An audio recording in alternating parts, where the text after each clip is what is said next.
for a silly, somewhat hunched postured man with blonde hair, a haphazard blonde mustache and goatee, dressed in fine silk and pantaloons with brigandier's boots and a rapier at his side. And he looks over his shoulder and he says, "Oh boy, that was quite the show. Don't you think so, Floon?" Floon, he'd look at you and he'd say, "Why, yes, my friend, it was such a pleasure." I don't know where they find those people, but they crack me up, you know? It's so accurate how they make all those nobles look, don't you agree? I mean, well, you being one and all, I bet you're at all the fancy parties. It really, really shocked me to look at the scene where that guy was dressed up like a pig, but he had a crown on, like a king, and he was sitting on the throne, and then that strange man who had the rat costume on brought him a plate full of poop. Yeah, that was pretty funny. I don't know what they're trying to say with that. I never quite got political humor. What do you think it means, Floon? You know, I'm trying to become more refined so that I fit in better at the parties with you and Rainier. Well, I love your voice. who? The Floon Blagomar voice. Oh. Because he's such a nasally dweeb. It's so great. Well, well, the first thing you need to know, my friend, is that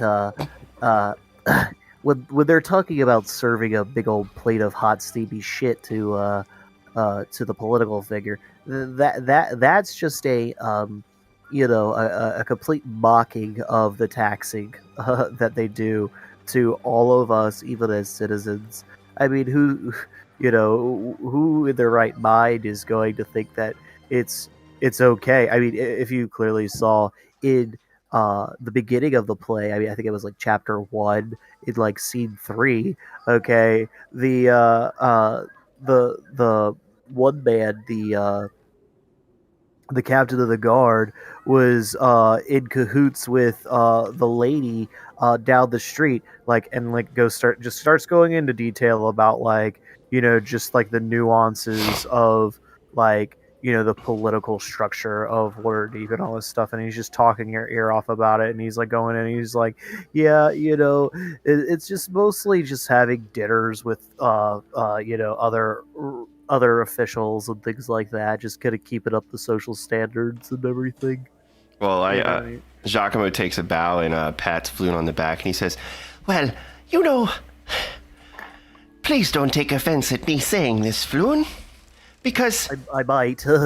well, I'm sure. There really is no way of guaranteeing, so I'm a little bit nervous when I tell you this.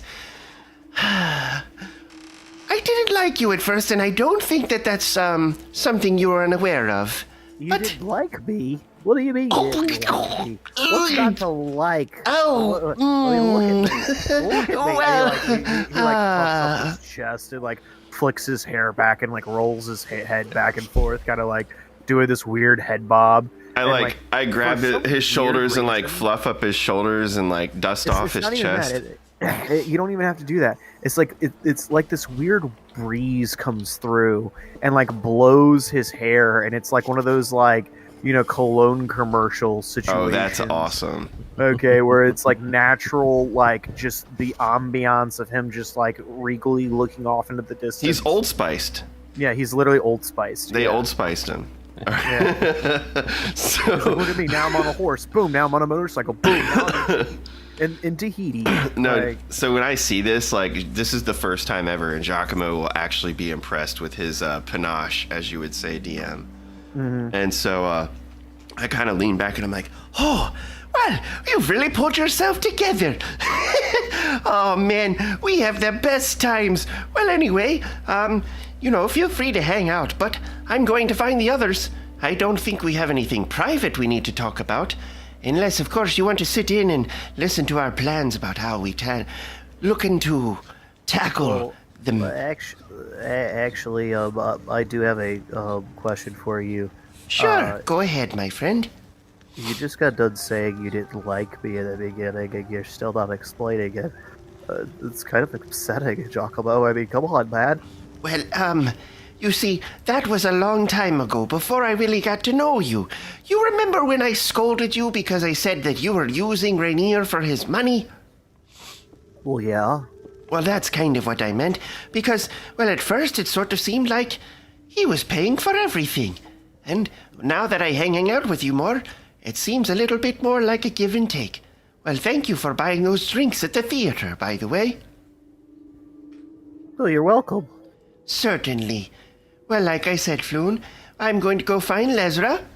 Wish me luck. I no tend to problem. get punched when I walk into ladies. Unannounced. Just to be clear, Rainier paid for those drinks. You're such a dog! Oh boy. You never really will learn, will you? I don't know what learning is.